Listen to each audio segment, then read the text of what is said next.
దేశవ్యాప్తంగా ఉత్కంఠ రేపిన 5 రాష్ట్రాల ఫలితాలు ఎగ్జిట్ పోల్స్ అంచనాలకు తగ్గట్టుగానే కొనసాగుతున్నాయి. బెంగాల్, తమిళనాడులో మాత్రమే అనూహ్యంగా మిశ్రమ ఫలితాలు వస్తున్నాయి. ప్రస్తుత ట్రెండ్స్ ప్రకారం కొన్ని రాష్ట్రాల్లో అధికార పక్షం, మరికొన్ని చోట్ల ప్రతిపక్షాలు ఆధిక్యంలో కొనసాగుతున్నాయి. అత్యధిక అసెంబ్లీ స్థానాలు ఉన్న పశ్చిమ బెంగాల్లో బీజేపీ డబుల్ సెంచరీకి దగ్గరలో ఉంది. అధికార టీఎంసీ మాత్రం సెంచరీ స్థానాలకే పరిమితమయ్యే అవకాశం కనిపిస్తుంది. నటుడు విజయ్ స్థాపించిన టీవీకే పార్టీ 107 స్థానాల్లో ఆధిక్యాన్ని ప్రదర్శిస్తూ ఎక్కువ స్థానాలు సాధించిన సింగిల్ లార్జెస్ట్ పార్టీగా రికార్డు సృష్టించింది. తమిళనాడులో స్టాలిన్ నేతృత్వంలోని డిఎంకే 59 స్థానాల్లో ముందంజలో ఉంది. ఏఐడిఎంకే 67 స్థానాల్లో ముందంజలో ఉంది. కేరళలో యూడీఎఫ్ 89 స్థానాల్లో ఆధిక్యంలో ఉండగా ఎల్డీఎఫ్ 36 స్థానాలకే పరిమితమైంది. అస్సాం, పుదుచ్చేరి, బెంగాల్లో బీజేపీ ఇప్పటికే మ్యాజిక్ ఫిగర్ దాటేసి దూసుకెళ్తుంది. దాదాపు ఎగ్జిట్ పోల్స్ ఇచ్చినట్టుగానే ఫలితాలు ఉండే అవకాశం కనిపిస్తుంది. రైట్, దీనిపైన మరింత సమాచారాన్ని డిస్కస్ చేసుకోవడానికి మనతో పాటు రాజకీయ విశ్లేషకులు మధుసూదన్ గారు ఉన్నారు. సార్ నమస్తే. సార్ నమస్తే అండి. సార్, అయితే ఇప్పుడు మనం ఎప్పుడు ఎదురు చూడాల్సిన రిజల్ట్స్ డే వచ్చేసింది. బీజేపీ కావచ్చు, అటు తమిళనాడులో టీవీకే విజయ్ గారు స్థాపించిన పార్టీ కావచ్చు, రెండు ముందంజలో ఉన్నాయి.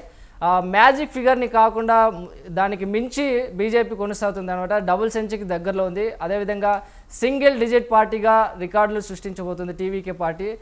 విజయ్ గారు స్థాపించి, అంటే జనాల్లో నాకు ఒక్క అవకాశం ఇవ్వండి, నేను మీరు చెప్పింది వింటా, మీ మాట వింటా అని చెప్పి విజయ్ చెప్పడం జరిగింది. అండ్ మోదీ గారి నాయకత్వమే బీజేపీకి ఇప్పుడు ప్లస్ పాయింట్ అనొచ్చు. అంటే దీన్ని ఏం చూస్తారు? ఇప్పుడు రెండు రాష్ట్రాలకు సంబంధించి అస్సాము, బెంగాల్ రెండు రాష్ట్రాలు కూడా బీజేపీ ఖాతాలోకి ఆల్రెడీ వెళ్ళిపోయినాయి.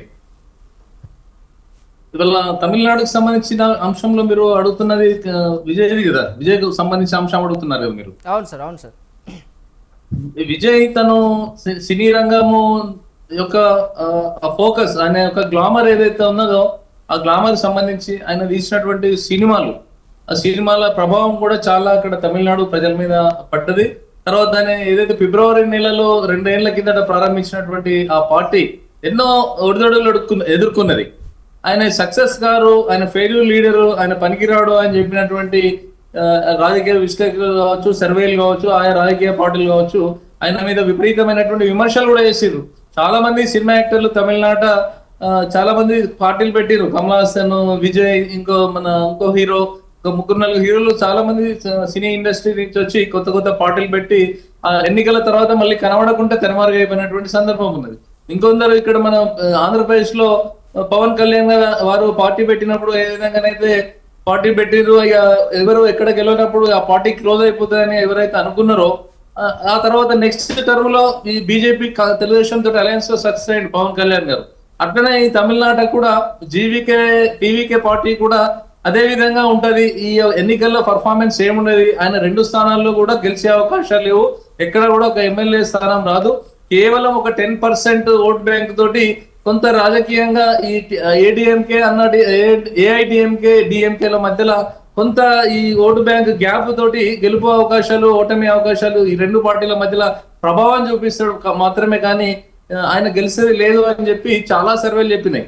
కానీ ఆ సర్వేలన్నింటినీ కూడా సర్వేలు, విశ్లేషణలు తలక్రిందులు చేసే విధంగా ఇవాళ టీవీకే పార్టీ అద్భుతమైనటువంటి విజయాన్ని సాధించడం నిజంగా ఒక మిరాకిల్. ఇది ఒక అద్భుతము, ఊహించని రీతిలో అసలు ఎవరు కూడా ఊహించలేదు. విజయ్ ఈ స్థాయిలో ఇన్ని స్థానాలు వచ్చి అధికారాన్ని కైవసం చేసుకుంటారు, రేపు తమిళనాడులో పరిపాలన కొనసాగించబోతుందంటే ఇప్పటికి కూడా నమ్మశక్యం అయితే లేదు. అసలు ఈ విజయ్ ఏంది, పార్టీ పెట్టి 2 ఏళ్ళు అయింది, ఎక్కడ క్యాడర్ లేదు, ఆ పార్టీ నిర్మాణం కూడా జరగలేదు పెద్ద ఎత్తున, ఆయన మీద తీవ్ర విమర్శలు వచ్చినాయి. మరి ఏ విధంగా సక్సెస్ అయింది అనేది ఇప్పటికీ ఒక మిరాకిలే.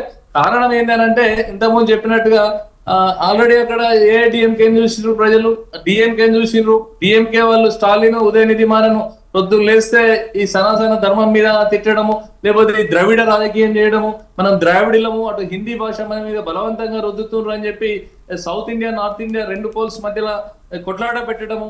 అంతేకాకుండా మొన్న జరిగినటువంటి డీలిమిటేషన్ మహిళా బిల్లుకు సంబంధించినటువంటి అంశంలో కూడా ఈ యొక్క డిఎంకే పార్టీ అనుసరించినటువంటి తీరు పార్లమెంట్ లో మాట్లాడిన వాళ్ళ ఎంపీలు కూడా పార్లమెంట్ లో మాట్లాడుతున్న సందర్భంలో కూడా ఆ బిల్లు వీగిపోవాలనే ఆలోచనతో వాళ్ళు మాట్లాడిరు. ఆ మాట్లాడినటువంటి సందర్భంలో అక్కడ ఉన్నటువంటి ఈ తమిళనాడు రాష్ట్రానికి సంబంధించినటువంటి వాళ్ళు కావచ్చు, ఈ 5 రాష్ట్రాలకు సంబంధించినటువంటి ఈ ఎన్నికలు ఉప ఎన్నికలు ఏవైతుండేనో ఎన్నికలు ఏవైతుండేనో ఈ ఎన్నికలకు సంబంధించి వెస్ట్ బెంగాల్ మీద ఉన్న తమిళనాడు మీద తీవ్రమైనటువంటి ప్రభావం పడ్డదని గమనించాలి. ఎందుకంటే ఈ యొక్క ఆ, మహిళా వ్యతిరేకత ప్రదర్శించినటువంటి ఈ రాజకీయ పార్టీలకు ఓట్లు వేయొద్దని కూడా మహిళల ఆలోచన కూడా ఉన్నట్టుగా ఇక్కడ కనబడతా ఉన్నది. ఎందుకంటే మహిళలకు వచ్చే అవకాశం చేజార్చి ఈ యొక్క డిలిమిటేషన్ ఈ మహిళా బిల్లు అంశానికి సంబంధించినటువంటి చట్టసభలో జరిగిన అంశాన్ని కూడా ప్రజలు అంటే పార్లమెంట్ లో జరిగిన చర్చ ఇంత కింది స్థాయి వరకు పోతుందా అనే ఆలోచన కూడా చేసిర్రు. కానీ ఇవాళ భారతీయ జనతా పార్టీ అగ్రనాయకత్వము అదే విధంగా ఏఐడిఎంకేకి సంబంధించినటువంటి మిత్రపక్షాలన్నీ కూడా ఈ బిల్లుకు సంబంధించినటువంటి అంశాలని ప్రజల్లోకి ఈ ఎలక్షన్ల ప్రచారంలో ప్రజల్లోకి లోతుగా మహిళలకు జరిగిన అన్యాయాన్ని ఆకట్టుకునే విధంగా ఇవాళ నరేంద్ర మోడీ గారు రేపు 10వ తారీఖు రోజు హైదరాబాద్ వస్తున్నారు. ఆక్రోశ సభ అని పెడతా ఉన్నారు. ఏది మొన్న డిలిమిటేషన్ మహిళలకు సంబంధించినటువంటి దాని మీద ఈ పార్టీలు చేసినటువంటి పనితీరును ఎండగట్టడానికి వస్తున్నారు.